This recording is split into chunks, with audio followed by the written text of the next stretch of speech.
Gracias a mis compañeros de la mesa de periodistas que ya están puestos en este martes 25. Aquí está ya Arnoldo Cuéllar, a quien saludo con gusto. Hola, antes que nada, disculpas por la tardanza de estos minutos, pero se nos cayó el sistema, se cayó quién sabe qué habrá pasado y tuvimos en lo que corregimos y hacíamos nueva liga, se nos fue el tiempo. Arnoldo, buenas tardes. Hola, Julio, te tardaste 6 minutos. Creo que Bartlett tendría mucho que aprenderte. Sí, así es. Federico y a Dani. Órale. Daniela Barragán, buenas tardes. Hola, Julio, muy buenas tardes. Un saludo a todos los que están aquí en Astillero Informa y abrazos a Arnoldo y a Federico, pues un gusto. Gracias, igualmente. Federico Bonazo, buenas tardes. Julio, qué gusto estar con ustedes, con Daniela y con Arnoldo. Te agradezco que me metas en una mesa de periodistas siendo yo el músico de la mesa. Bueno. Pero soy nieto e hijo de periodistas. Algo en el entorno familiar.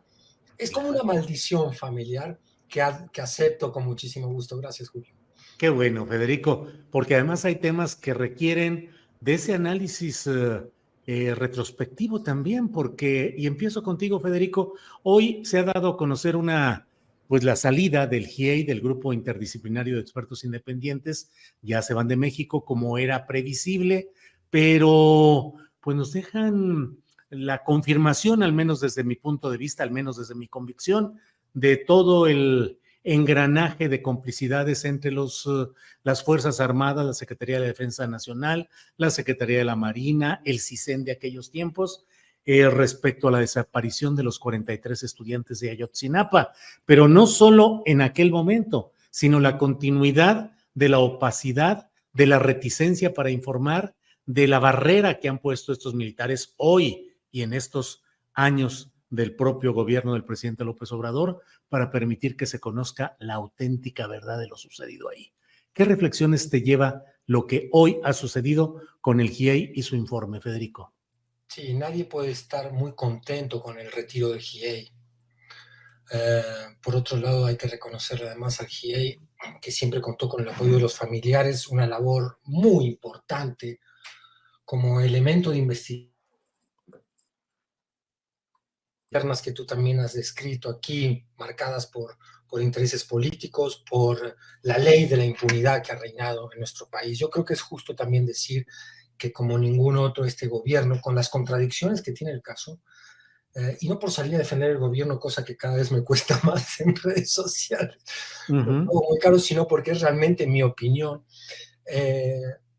Yo creo que otros gobiernos quisieron dar carpetazo, lo mismo hubiera ocurrido con una administración donde los mismos culpables desde el poder político hubieran querido ocultar lo que allí pasó. Pero tampoco podemos hacernos tontos y pensar que no hay aquí digamos, el producto de la alianza del poder político que ha establecido el presidente, que se puede analizar desde otros ángulos, si es necesaria, no es necesaria, es virtuosa o no lo es. Yo creo que no hay un blanco y negro a la hora de hacer ese análisis, pero son aliados fundamentales de esta administración, las Fuerzas Armadas. Ha generado este desencuentro que vemos permanentemente, con la gran frustración que significó para todos los que seguimos el caso, como caso paradigmático de derechos humanos en México, que significó el informe de la COBAG en agosto pasado. Yo creo que Alejandro Encinas, que es un hombre que no me cabe la menor duda que está dando una pelea contra estas contradicciones que vemos dentro del mismo Estado mexicano, presentó quizás por alguna necesidad apresuradamente un informe que produjo una enorme desilusión en la opinión pública que sigue el caso, en los familiares y en el mismo GIEI que hoy se retira de México.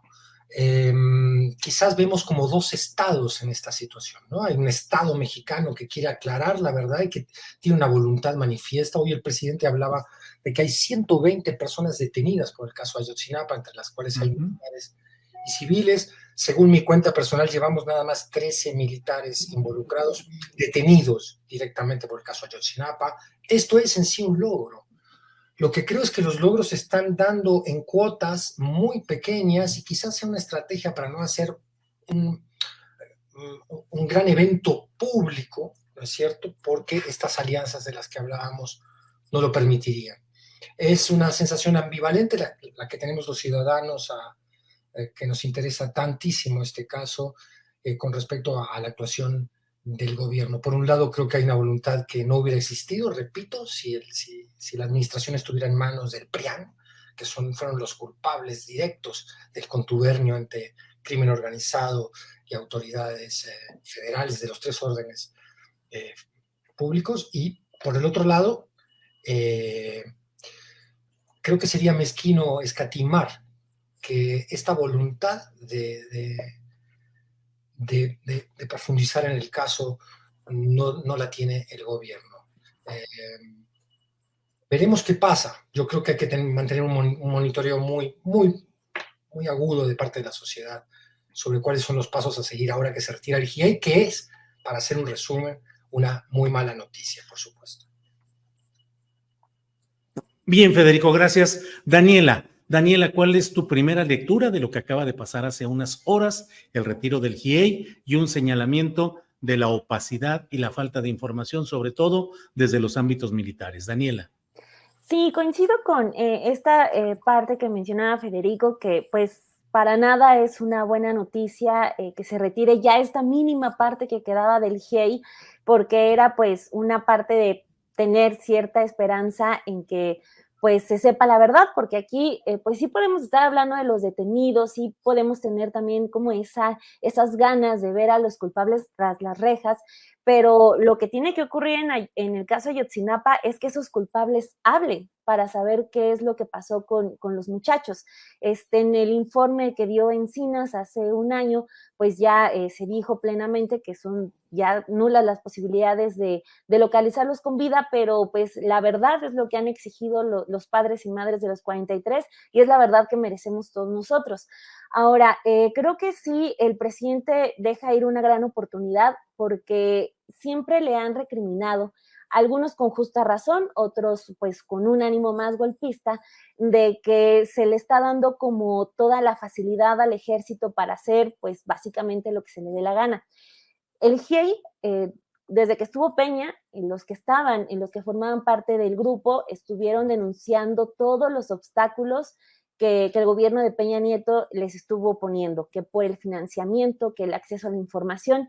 Llega el presidente López Obrador, se acuerdan un trabajo en conjunto fuerte, porque el saber qué pasó con los muchachos es uno de los compromisos que tiene, que celebró el presidente López Obrador con la gente el 1 de diciembre del 2018. Pero ¿qué pasa cuando desde los primeros informes que el GIEI ya presenta bajo la administración del presidente López Obrador, están insistiendo en que el ejército no quiere cooperar? El presidente dice, es que a mí me dicen que sí, pues el GIEI está diciendo, así como lo denunció cuando estaba Peña Nieto, los obstáculos, el GIEI siguió en lo mismo y dice, a ver, esto no es verdad, presidente, no le están informando bien. El propio Encinas también fue en el mismo sentido, falta que el ejército abra realmente la información. Hoy en el informe dicen, cuando se nos dijo que se nos iba a dar toda la información, era toda la información y eso no ocurrió. Por eso menciono que creo que el presidente deja ir esta gran oportunidad de demostrar que sí era capaz también de exigirle al ejército que rindiera cuentas, que se abriera por completo y no solamente ciertas áreas o en ciertos momentos o solo frente al presidente López Obrador. Tenía que trabajar en conjunto permanentemente con el GIEI y el GIEI se va diciendo el ejército nos abrió, el ejército continúa protegiendo a muchos e insisto, o sea, de poco o nada nos sirve que haya personas detenidas si no sabemos realmente qué fue lo que pasó con los muchachos. Y termino con este otro punto que mencionan en el informe del día de hoy, que empezó a crecer otra vez esa teoría que escuchamos mucho en un inicio, sobre todo pues de quienes buscaban criminalizar a los estudiantes, de los nexos que tenían estos con el crimen organizado. Bueno, ya de acuerdo con la evidencia que tiene el GIEI, pues esos vínculos eran más bien del ejército con el crimen organizado. Entonces, le pidieron al ejército varios monitoreos que tenían, el ejército no se los entrega y entonces, que porque dicen que no los tienen, aunque hay evidencia de que sí monitorearon, entonces pues se va el GIEI, se quedan pues los padres desamparados. Nosotros nos quedamos todavía también con esa duda, con esa gran mancha que tiene esta sociedad desde esa noche de septiembre del 2014. Entonces, pues vamos a ver qué es lo que queda, porque también otra señal que veníamos arrastrando, otra mala señal, es la salida del fiscal especial de Ayotzinapa, que se queda alguien del que no sabemos realmente cuál es el trabajo que esté haciendo dentro de la fiscalía, una fiscalía que han denunciado los abogados de los padres y del propio GEI, que también está cooptada todavía por personas que están protegiendo a aquel equipo de Murillo Karam. Entonces, ¿de qué nos sirve que se hable de que el ejército sí cooperó? El presidente hoy en la mañana dijo no, que hablamos con ellos y que ningún gobierno ha cooperado tanto para esclarecer un caso, si en resumidas cuentas no tenemos absolutamente nada. Entonces, pues sí creo eso con lo que iniciaba, de que se deje ir esa gran oportunidad de que el presidente pudiera exigirle, porque tiene todas las capacidades para exigirle al ejército que cooperara de manera real y no solo en apariencia. Entonces, pues vamos a ver, ahora ya solamente nos quedamos con la Fiscalía Especial del caso Ayotzinapa en la FGR, pues a ver si ahí dan alguna señal de vida.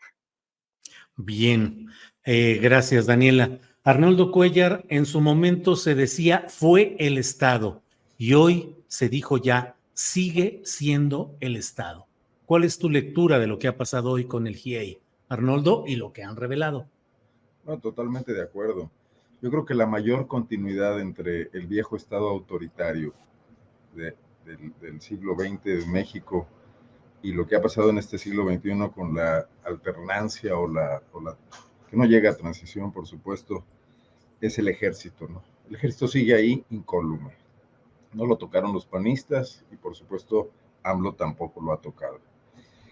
López Obrador es un gran táctico. Yo creo que tuvo un momento en el que pudo haber establecido una mejor negociación con los actuales mandos del ejército, y fue cuando le pidieron intervenir para lograr la liberación de Cienfuegos. Yo creo que eso tuvo que haber sido a cambio de algo, y no lo fue. Y el ejército ha ido cobrando cada vez más fuerza, convirtiéndose en ese espacio de confiabilidad para que ocurran las decisiones que el presidente toma y que la administración civil, a la que no se ha reformado, ni se le ha eficientado, ni siquiera se le ha tocado, con muchos mandos que provienen de regímenes anteriores, sobre todo corruptos, negligentes o baquetones, pues el ejército es el gran sustituto, como hemos venido viendo, y ese crecimiento del poder creo que incluso lo coloca más allá del que tuvo con las administraciones de las que fue el gran cómplice, el gran garante, ¿no? de las administraciones del PRI. Y vuelvo a comentar lo que he dicho aquí antes, este es el gran pendiente de la transición mexicana, el ejército, y seguirá siéndolo. O sea, Andrés Manuel López Obrador definitivamente lo va a dejar pasar. Están detenidas personas que no tienen una idea de lo que pasó en conjunto. Están detenidos funcionarios que hicieron mal las investigaciones, pero no que participaron en los hechos, como es el caso de Murillo Karam o la persecución frustrada hasta ahora de Tomás Herón, ¿no? Pero realmente quien puede tener una película completa de lo que pasó ahí, y que seguramente están involucrados algunos de sus miembros, como bien quedó claro hoy en este último informe, es quien no ha decidido no darle información y anteponerse a cualquier instancia de justicia, intervención de este grupo de expertos y promesas del presidente de la República también, ¿no? Entonces, estamos en el peor de los mundos, Julio, porque nadie parece querer discutir esto. No veo a la oposición en este momento hablando de ese tema, porque tampoco se quieren pelear con el ejército. Veo que el presidente quiere tener al ejército de su lado en la confrontación que se viene y que ya está ahí, que ha estado todo el sexenio, con estos grupos que se le oponen y que sí tienen tendencias golpistas y que estarían felices de contar con un ejército al que tampoco quisieran cuestionar a cambio de su apoyo, ¿no? Y en ese sentido todo se ha convertido en un asunto pragmático de vender complicidad a cambio de contar con el respaldo, y eso hace que este régimen se parezca muchísimo a los anteriores y coloca un iceberg en la ruta de cualquier intento de transformación, porque me parece un asunto fundamental para la República esto, ¿no? Creo que no podemos ser una sociedad democrática seria contando con ese enorme peso muerto debajo de la superficie, cada vez más evidente, ¿no? Bien, gracias, Arnoldo. Federico Bonazo, si quieres agregar algo a este tema o pasamos al siguiente que les propongo, que es el relacionado con estos señalamientos que algunos comunicadores han hecho. Hablo particularmente de Raimundo Riva Palacio, Joaquín López Dóriga y Beatriz Pajés, hablando de que se están creando las condiciones para un magnicidio y con todas sus palabras, con todas sus sílabas, perdón, alguno de estos comunicadores decir que se crean las condiciones para el asesinato de la candidatura más opuesta a esta continuidad de la 4T. Federico, si quieres los dos temas o solo este, como tú lo desees. Gracias. Un último comentario con el tema anterior. Coincido absolutamente con lo que dijeron Daniela y Arnoldo en intervenciones mucho más nutritivas que la que hice yo sobre el tema Ayotzinapa. Quizás lo único que quiero decir es que los que aún tenemos esperanza de que los matices marquen una diferencia en el producto político de los gobiernos, nos animamos aún ante señales muy, muy negativas a confiar en ciertos funcionarios como Encinas y a intentar no igualar de manera que tampoco sería leal con la realidad lo que han sido administraciones pasadas y esta. De todas maneras, reitero lo que acabo de decir. Lo que dijo Arnoldo es muy, muy cierto. La magnitud de la deuda del caso Ayotzinapa en cuanto a caso paradigmático de un gobierno que se dice defensor del Estado de Derecho y de los derechos humanos es tan grande que yo me animo, desde la trinchera de uno siempre, a pedirle, a exigirle a esta administración que cumpla con una investigación muchísimo más profunda y se anime a desafiar esa alianza de la que yo hablaba. Ojo, cuando la quise analizar y poner sobre la mesa, no la quise justificar desde el punto de vista moral.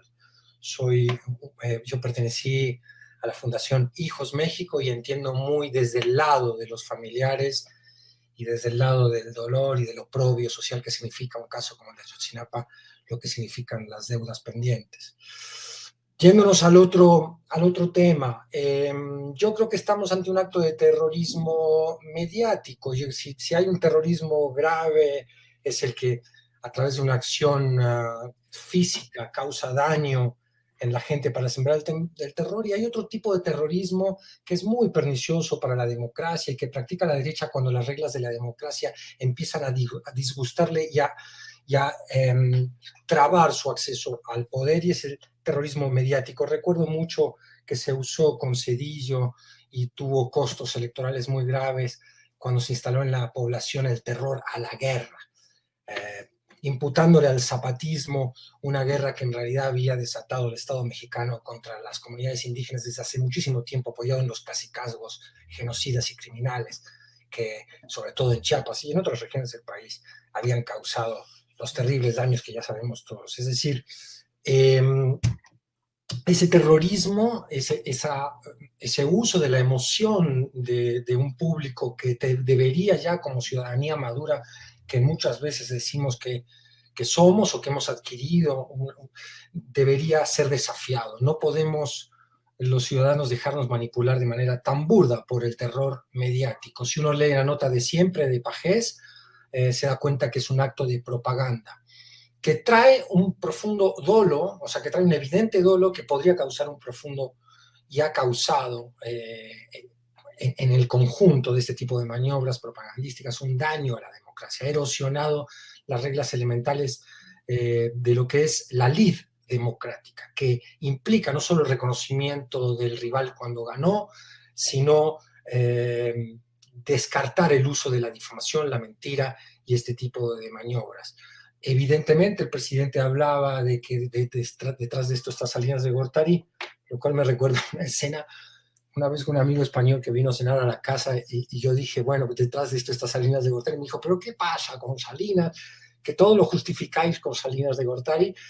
Yo le dije, pues es que hay que ver El Padrino, ¿no? Hay que volver a ver la gran película de Coppola y cómo funcionan los favores y el cobro de favores que ejercen personajes que son padrinos, en este caso, de la mafia política.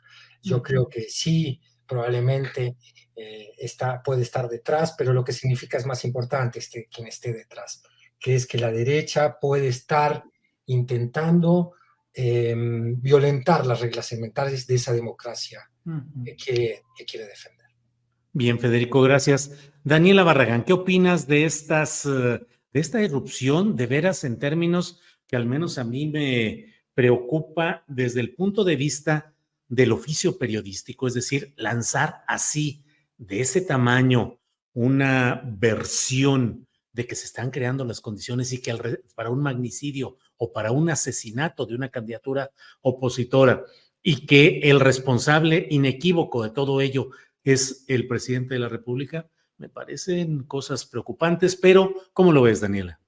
Tú lo escribías en tu columna de hoy muy atinado, esto de pues empezar a generar esa percepción, y creo que el calificativo que les pone, bueno, el presidente les pone muchos calificativos el día de hoy, pero les dice viles, inhumanos, y sí creo que esta teoría que tienen de un posible ataque ya es la coronación de todas las teorías que han sacado, y este grupito que yo creo que, híjole, solo porque el presidente fue quien los recupera, que les da una nueva causa, pero este grupo como de López Dóriga, de los Riva Palacio, según yo ya iban de salida, o sea, ya ahorita ya están muy bien posicionados, pero al inicio de la administración, pues creo que ya hasta habían perdido sus trabajos y ya iban hacia otro rumbo, pero bueno, ahorita ya están otra vez muy encarrilados, pero es la confirmación de que son se dedican a la política, al periodismo pues definitivamente no, porque pues faltan a la básica de que es tener alguna sola prueba de lo que escribes.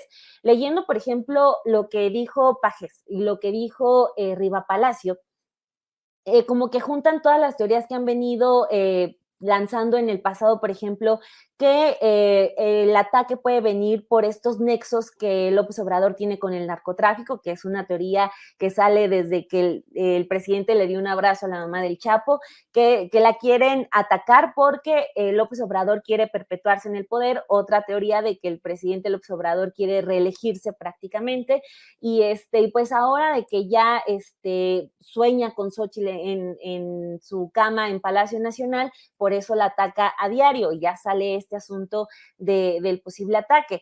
Es algo muy delicado, pero creo que sí termina por reflejar pues su calidad humana, porque pues al final de cuentas se apuesta a la desestabilización, y ellos supuestamente están muy preocupados que por la democracia, que por la polarización, les duele la polarización de la que tanto se quejan, pero no tienen reparo en decir que se puede matar en México en cualquier momento a un aspirante a la presidencia. Entonces, pues más bien ahí están los personajes. A quien cree en la oposición, a quien cree en Va por México, pues deben darse cuenta de la calidad humana que tiene una Pajés, que tiene un Riva Palacio, porque si yo fuera de la oposición y esas personas fueran mis líderes de opinión, estaría razonando si estoy realmente en el camino correcto, porque nadie en sus 5 sentidos, nadie que se diga periodista puede lanzar una teoría de ese tamaño, sobre todo pues cuando ya sabemos qué es lo que ocurrió, sobre todo cuando se está apuntando a otro Colosio, ¿no? Que de hecho así se llama y lo dice sin tapujos Riva Palacio en su columna del día de ayer. Y vemos que también además se citan unos a otros, se van complementando las teorías. Por ejemplo, la de hoy fue la de Guadalupe Loaesa, que pues está muy preocupada, que quién cuida a Xóchitl, que cuidado Xóchitl, que no te vayas a caer de la bicicleta, que el energúmeno de Palacio quiere acabar contigo, que ya están esperando el golpe en cualquier momento. Cita a Aguilar Camín, que Aguilar Camín ya también está en la misma idea, y pues bueno, creo que finalmente el presidente actúa bien al momento de él sacar el tema por sí solo en la mañanera. No se espera que nadie le pregunta y dice, yo ya me di cuenta de esta campaña y a ver, no somos iguales. Entonces, creo que él lo agarra de manera muy atinada. Dijo que mañana va a dar información. Ojalá la presenten muy bien estructurada, porque termina pintándolos de cuerpo entero a los líderes de opinión de la oposición. Ellos son los que se venden como personas que en 3 segundos pueden estar metiendo esta idea de que en México se puede y quieren asesinar a un candidato. Entonces, pues ahí están los líderes, ya tenemos la culminación de todas estas teorías muy sin pies ni cabeza que han empezado, que lanzaron desde 2018. Vemos ahora esta, ojalá se retracten, pero pues bueno, ya estamos viendo en los periódicos estas columnas de opinión casi a diario, al menos una apuntando a esto, y qué bueno que se habló de esto, porque si se queda el tema como por abajo, hace más daño. Entonces, mejor hablarlo, decirlo, son estos, incluso también considero muy atinado que el presidente diga, pues bueno, estos son cercanos a Salinas de Gortari, pues sí, a las cosas por su nombre. Entonces, qué bueno que ya se habla abiertamente para empezar así a desactivar esto que podría ser, o sea, de ocurrir, sería algo muy peligroso y muy lamentable. Por eso es lamentable que estas personas lo estén, pues, prácticamente promoviendo. Bien, gracias, Daniela. Arnoldo Cuellar, pues ahí está esto que en algún tiempo, yo recuerdo que hace ya algunos años, frente a un columnista que esparció también ideas relacionadas con violencia física, yo generé una etiqueta que decía periodismo sicario. Ya no sé ahora si es solamente periodismo sicario, periodismo terrorista o qué es lo que hay, pero sí resulta muy llamativo eso. Te pido tu reflexión, Arnoldo, y le agrego la petición, a ver si nos dices algo de cómo ves el hecho de que estos personajes del periodismo más desacreditado hoy parecen regresar en concertación para imponer esas formas de percepción pública respecto a un guión o a un libreto violento que podría corresponder a los intereses de los patrocinadores de esas versiones adelantadas o sin fundamento en la realidad, pero sí en los intereses de los patrocinadores de ese tipo de periodismo. Arnoldo, por favor, tu reflexión. Pues primero quiero declarar mi admiración al oficio de Federico y de Dani, porque yo ya a mis años no me animo a leer ni a Loaesa ni a Pajés, ni a tantas otras cosas. Gracias por el resumen, de verdad. Mira, no quisiera hacer eco a esta barbaridad enorme, sincronizada, pero sí a lo que pudiera estarla motivando, ¿no? Vieron la encuesta hoy del país, Xochitl Gálvez agotó el oxígeno con el que surgió, o el combustible, y ahí está muy quedadita ya, está muy cerca de ella el ex jefe de gobierno de la Ciudad de México por el PRD, y la verdad es que está lejísimos de la posibilidad de competir seriamente por la coalición contra los candidatos de Morena, lo cual no deja de ser una mala noticia, porque las elecciones deben traer un ingrediente de incertidumbre. Entonces yo creo que forma parte de esta táctica sincronizada. Xochitl Gálvez es al final del día el mascarón de proa de una nave que tiene muchísimos otros ingredientes. No en balde está ahí haciendo el plan de gobierno Gurría y está coordinando los esfuerzos de los partidos políticos y muy probablemente de los medios de comunicación y de los periodistas al servicio de este proyecto, Claudio X González. Entonces, a mí me parece que el presidente de la República comete un error al lanzarse contra Xochitl, porque muerde el anzuelo, porque cae en la provocación, porque Xochitl al final de cuentas no representa ningún reto fundamental a su gobierno. Es más, lo primero que hace es declararse prácticamente obradorista in pectore y decir que ella va a continuar con los programas sociales y se pelea con Vicente Fox por esa causa. Entonces, el tema es lo que está atrás, quienes están usando a Xochitl primero para crear un populismo de derecha, una especie de derecha que se quiere disfrazar izquierdizándose en temas sociales, y ahora en este giro convertirla en una mártir. Digo, Xochitl debería estar preocupada por esos compañeros de viaje que la eligieron a ella, no que ella eligió.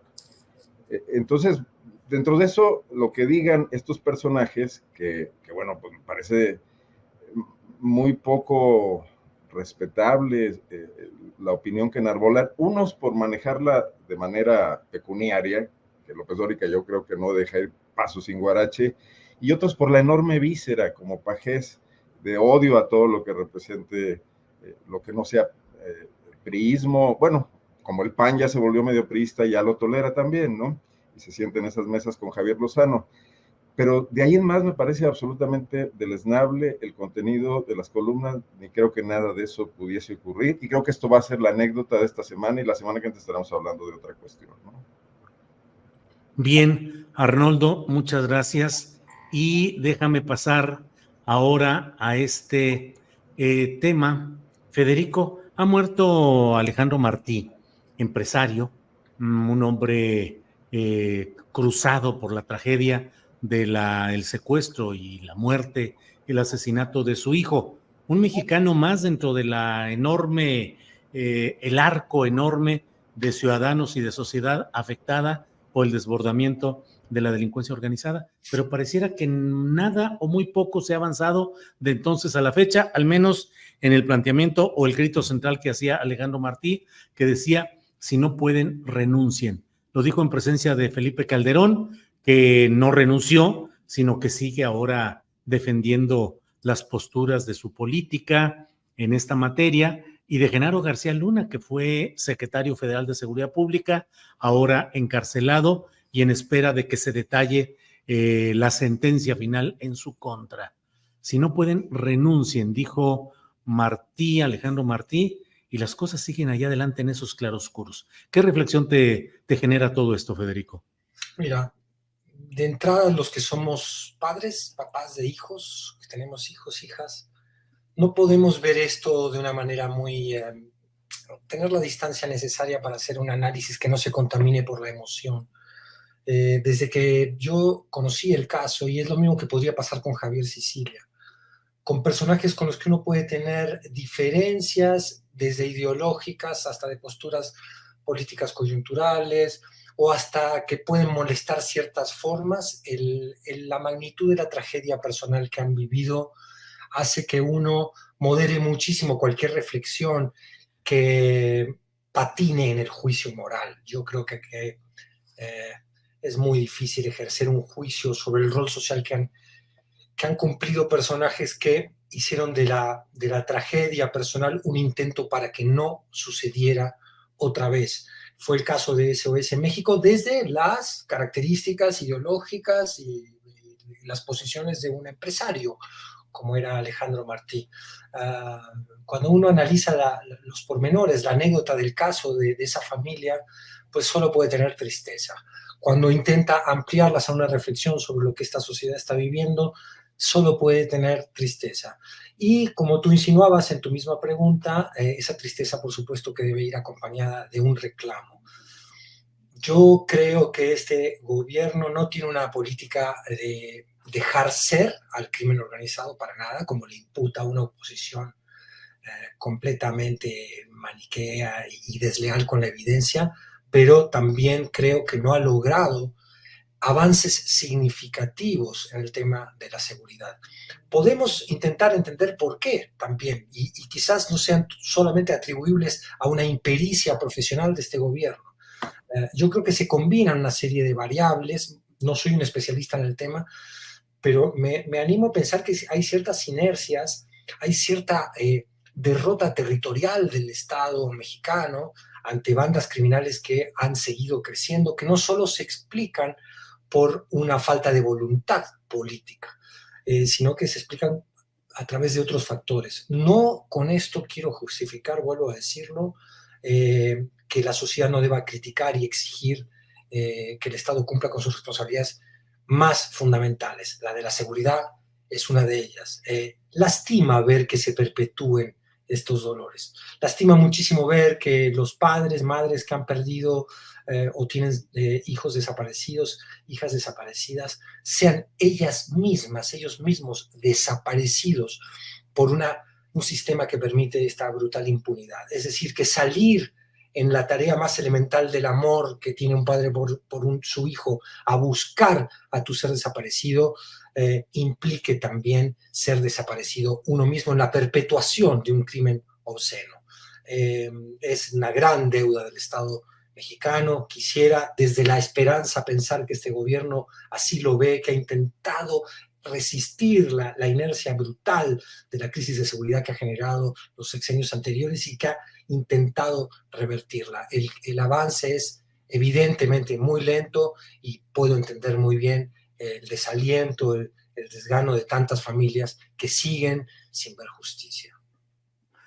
Bien, gracias Federico. Daniela Barragán, sobre el tema de Alejandro Martí, la lucha social desde un ámbito como el suyo, el empresarial, la continuidad de todos estos temas, las madres buscadoras, en fin, tu reflexión, por favor, Daniela. Bueno, pues creo que lo dividiría en varios puntos. El primero, pues lamentable, ¿no? Que todo lo que le ocurrió, lo de su hijo en una época, pues que continúa siendo muy oscura para todos, ¿no? Que es esa administración de Felipe Calderón, todos los dolientes de la guerra, personas, ciudades que siguen todavía padeciendo todo lo que significó ese episodio, insisto, todavía muy opaco. Entonces, pues sin duda lamentable ese episodio que marca su vida, que marca la vida de cualquier padre. Lo otro es, ya metiéndonos al terreno político, a mí me llamó mucho la atención el tuit que le dedica a Felipe Calderón el día de ayer, porque como ya bien apuntaban, las palabras con las que se ha estado recordando después de la noticia de ayer a Martí es con esta frase que él suelta pues enojado y triste de si no pueden renuncien. Se la suelta a Felipe Calderón y a Genaro García Luna y el día de ayer pues Felipe Calderón tuitea pues lamentando la pérdida de un compañero, de un colega, un amigo de lucha. Dice, en la última elección municipal de Valle de Bravo apoyó firmemente a la oposición, me comentó su preocupación por la forma en que el crimen organizado intervino violentamente en favor de la candidatura de Morena. Descansa en paz. Sí salta estas palabras del si no pueden renuncien, ahora ya pues hablando a quien le dijo esa frase, hablando de lo preocupado que estaba por la situación actual de narcotráfico y de los nexos con el crimen organizado. Entonces, pues también habla de un empresario y de un activista que se vuelve activista por la tragedia, eso es un hecho, eso nadie lo pone a discusión, pero que también, pues al final de cuentas, se hermanó con a quien le gritó en ese momento de que si no podía, que pues mejor dejara el cargo, que era el cargo de presidente de la República, y no solamente no se va, sino que también deja a su brazo derecho, Genaro García Luna, al frente de la Secretaría de Seguridad. Entonces, pues bueno, también nos ayuda como a pintar a ese personaje que lamentablemente fallece el día de ayer. Mencionabas también, por ejemplo, Julio, el tema de madres buscadoras. Pues yo creo que están en el otro extremo, ¿no? O sea, finalmente, a pesar de las tragedias que pueden tener y pueden cargar tanto madres buscadoras como en este caso Martí, pues nos habla el caso Martí, pues de un hombre que pues con todo el privilegio, que con todo el mundo escuchó su voz, todo el mundo escuchó sus exigencias, se sentó con el presidente y pues al momento lo que tenemos del otro lado, ese otro activismo de la desgracia, de la tragedia, que son esa gran tragedia que tenemos en México, que son los desaparecidos, todos los cuerpos sin identificar, de personas y mujeres que no son escuchadas. Apenas, de hecho, al presidente le mandan un mensaje el viernes que recibe a una de las abuelas de la Plaza de Mayo, a la señora de Carlotto, pues las madres buscadoras de aquí de México le dijeron, pues muy bien que la haya recibido, pero nosotros estamos pidiéndole desde hace mucho tiempo que nos reciba. Entonces, si con un gobierno que, como ya he mencionado en anteriores participaciones, que se muestra más abierto, más sensible con esas causas, pues no lo han escuchado, pues imagínense cómo les iba a las madres antes, ¿no? En otro momento, cuando también llevan mucho, mucho tiempo en esas labores que le corresponden al Estado y que las están haciendo ellas. Entonces, nos habla de dos caras por completo opuestas de cómo se viven estas tragedias en México. Por un lado, un empresario pues que tuvo la posición para ser escuchado, que tuvo la posición para meter presión a los gobiernos, para decirles a los gobernantes en su cara lo que él quiso decirles, pero por otro lado, pues ese otro activismo que es el de los más, que es los que cargan con el desprecio de las autoridades, que cargan con la violencia de los grupos delictivos, que cargan pues con esa labor de no solamente estar buscando a los suyos, sino de ir tocando puertas, de estar pidiendo que les presten una máquina para escarbar, de estar pidiendo que les manden una patrulla porque a donde quieren ir a buscar está muy peligroso.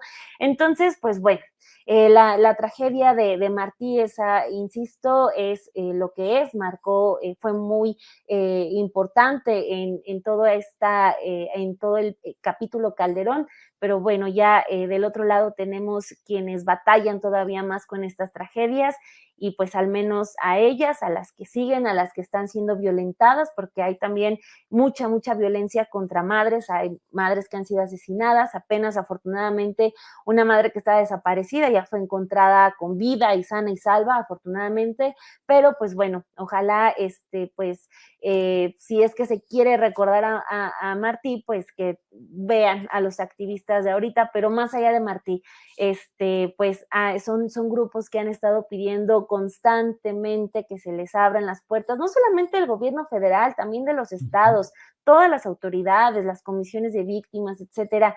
Pues es una tragedia con la que cargamos todos, y pues bueno, ojalá las autoridades fueran más sensibles, pero sí creo que son como activismos de polos muy opuestos. Gracias, Daniela. Arnoldo Cuellar, ¿qué opinas sobre este tema? El activismo de Alejandro Martí, de otras organizaciones empresariales o de la llamada sociedad civil. ¿Qué se ha logrado? ¿Qué se avanza? ¿Qué se tiene? ¿Cómo vamos a estas alturas? Arnoldo. Pues mira, yo no veo que el voluntarismo que proviene del sector empresarial, cuando se sensibiliza de estos temas, porque pues, recibe la tragedia de cerca, son víctimas, haya logrado mucho. En los años en los que ocurrió la tragedia que vivió con su hijo Alejandro Martí, después su indignación, su intervención, su momento mediático, se empezaba a discutir la reforma penal que nos tiene donde estamos, ¿no? Que es la reforma penal de los juicios orales, del sistema adversarial, que fue un intento de copiar de forma bastante incompleta y sin entrar a fondo en transformaciones estructurales otros sistemas de justicia, particularmente el chileno, y que no logró nada, absolutamente nada, en materia de control de la impunidad. Y hoy estamos peor, no solamente porque el sistema no está funcionando, sino porque además con la intervención del ejército y la guerra de Calderón se multiplicó el número de delitos. Entonces, a lo mejor no es culpa del sistema penal adversarial, que no acusatorio, me han corregido varias veces eso, sino que recién nacido se vino esta avalancha de criminalidad en el país, no logró madurar, pero que no ha habido una sola autocrítica de todas las organizaciones de la sociedad civil, muchas de ellas surgieron en el momento de este protagonismo de actores privados que financiaron fundaciones, etcétera, de think tanks universitarios, de la UNAM, etcétera, para revisar lo que está pasando, ¿no?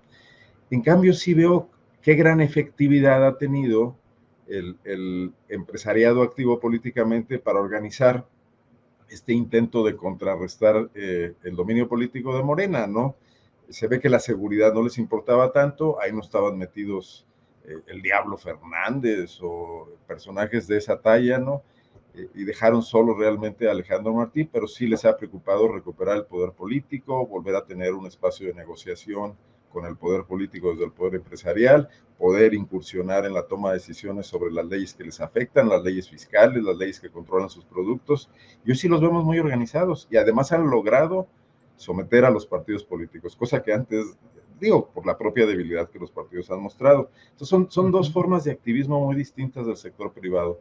Cuando de verdad están tocados sus intereses, muestran muchísimo mayor efectividad que cuando los mueve incluso un dolor tan grande como aquel. Se ve que todo el mundo escuchó a Martí y se solidarizó, conmovió, pero que no acudieron a formar un frente único para lograr transformar algo en las instituciones. Ahí enfrente de Martí estaba García Luna, ¿no? Escuchándolo. ¿Y qué creen que estaba pensando?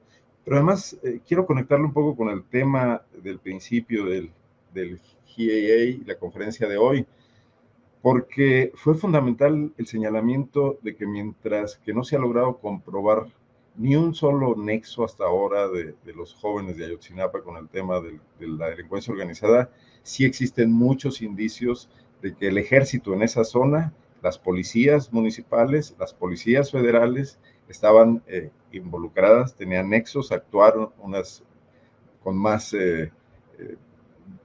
enjundia y con más activismo y otras por omisión. Y ese mismo ejército, que es el que no se ha transformado, es el que hoy está a cargo de la Guardia Nacional. Entonces, pues ahí tenemos un gravísimo problema, ¿no?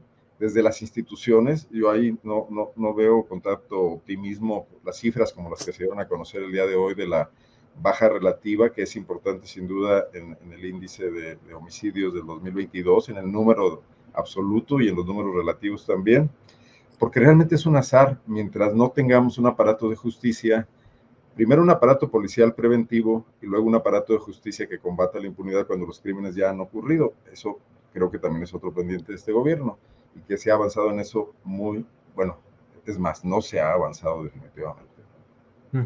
Bien, Arnoldo, gracias. Bien, pues estamos ya en la parte final del programa. Federico Bonazo, el tema que desees plantear, analizar, nos quedan unos 2, 3 minutitos por persona, así es que por favor, Federico. Gracias, Julio. Bueno, un gusto para mí estar con periodistas tan admirados como Arnoldo, Daniela, la oportunidad de compartir con ustedes.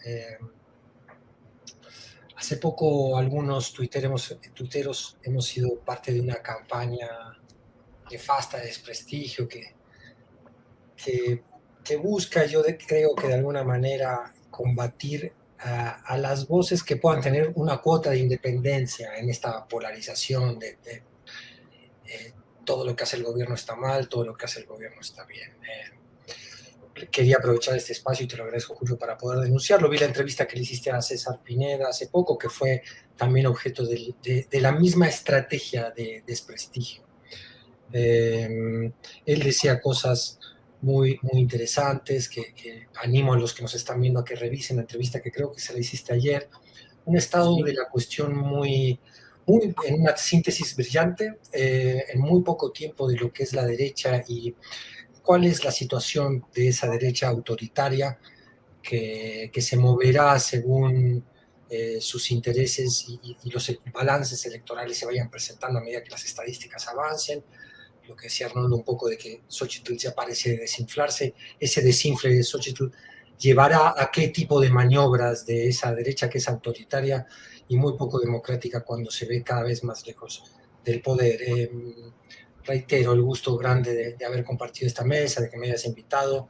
Para mí han sido muy ilustrativas y coincido muchísimo con las ideas que han vertido los dos otros integrantes de esta mesa. Les mando un abrazo y mis gracias, Julio.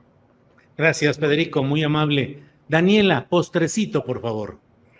No, hombre, muchas gracias, Federico, también un gustazo. Y siguiendo en esa línea, sí, lo que ocurre en Twitter es muy curioso, mucho odio sobre todo, pero justo con esto de la xochilmanía y todo lo que se ha generado para defender a la candidata de la oposición, que también hace rato con lo que comentaba Arnoldo, que decía que ya la quieren santificar, volver mártir, pues recuerden que ya también estaban diciendo que era la Virgen Xochitl. Entonces anda como todo muy elevado, está lo de esta pues campaña que denuncia el presidente López Obrador, pero yo me quiero despedir con esta pregunta que se publica el día de hoy en la encuesta de Encol, donde pues se ve que al final de cuentas Twitter es solamente una red social con muchos bots, con mucho dinero y con mucho odio. O sea, y lo menciono porque ante esta pregunta que tiene Encol el día de hoy,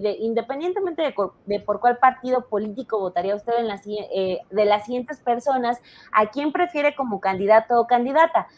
Bueno, Xochitl va a la cabeza con un 16%, que sería la que recibe más votos, más respuestas positivas, pero por la opción de ninguno vota el 31%, o eso es lo que responde el 31%. Entonces, pues es como calmar un poco toda esta sensación de que todo anda muy alterado y decir que pues esa república de Twitter realmente está muy chafona y está siempre muy incendiada, pero pues no son más que unos cuantos odiadores que se la pasan seguramente todo el tiempo ahí en esa red social tan tóxica. Así que pues ahí tienen al principal enemigo a vencer en la oposición, a esa barra inerte del ninguno que siempre en todas las encuestas sale ganando frente a todos sus candidatos. Daniela, muchas gracias. Y esa referencia a esa república chafona del Twitter o del tuiteo chafón y de todo lo que hemos visto y sabemos y conocemos. Arnoldo Cuellar, para cerrar, esta mesa, por favor, tu postrecito. Y peor que Twitter, los medios de comunicación, estos donde salen estas versiones apocalípticas de la política mexicana. O sea, el indicador más claro es el hecho de que a Xóchitl, que es reina en Twitter y en las redes sociales, en el resto del gran mundo mundial la conocen muy poco y nada de esta inflación artificial la ha logrado posicionar. Yo quiero cerrar con un voy a guanajuatear un poco, si me permiten y me disculpan, porque ocurrió una cosa importante. Mañana se lleva a cabo una conferencia de prensa aquí en León, donde vienen personajes importantes, porque resulta que la Comisión para la Cooperación Ambiental del Tratado de Comercio México, Estados Unidos, Canadá, emitió un dictamen, lamentablemente no es vinculatorio, para establecer que un desarrollo comercial enorme que se hizo aquí, seguramente lo he comentado algunas otras veces, sobre un humedal en León, Guanajuato, un parque llamado Los Cárcamos, que le construyeron encima un centro comercial con edificios, no tenía los permisos adecuados porque el municipio no era la autoridad para dárselos. Fue un gran negocio de administraciones panistas anteriores, la que encabezó el alcalde por 6 años, Héctor López Santillana, y va a ser importante. Entre los personajes que van a estar aquí está Pedro Moctezuma Barragán, que es coordinador nacional de la ONG Agua para la Vida, Agua para Todos, la coordinadora nacional Agua para Todos, Dolores Rojas de la Fundación Heinrich Böll y Silvia Emanueli de la Coalición Internacional por el Hábitat. Quiero vincularlo con otra cosa, porque este avance de los sindicatos independientes que ha ocurrido en las armadoras del corredor industrial de Guanajuato no ha sido por la reforma laboral mexicana y por la actividad de la Secretaría del Trabajo, lamentablemente, sino también por haber logrado algunos laudos de las comisiones del Tratado de Comercio Internacional. Ahí con más fuerza, porque sí son vinculatorias, obligan a realizar elecciones. Así fue como en General Motors despidieron a un sindicato charro, sí. Ya lo han hecho en otras empresas además, y ojalá lo del tema ambiental avanzar en ese sentido, porque creo que sería la única forma de detener la voracidad que está deteriorando muchos de nuestros recursos ambientales. Recordar además que León es una ciudad que también está con una grave escasez de agua, ahorita con una fuerte sequía, y que no tardaremos en estar en situaciones de emergencia como Monterrey, si todo sigue como va y la industria inmobiliaria continúa expandiéndose como si no hubiera límites, ¿no? Nada más comentar esta rueda de prensa, pues tendremos la información mañana, por ahí se las comparto, Julio, con gusto. Y saludar Bien. A Federico, yo creí que se iba a despedir con un redoble de batería por ahí atrás, y a Dani, como siempre, un gusto. Bueno, pues muchas gracias a los tres, nos vemos próximamente. Gracias, Arnoldo, Daniela, Federico, hasta pronto. Adiós. Gracias. Like.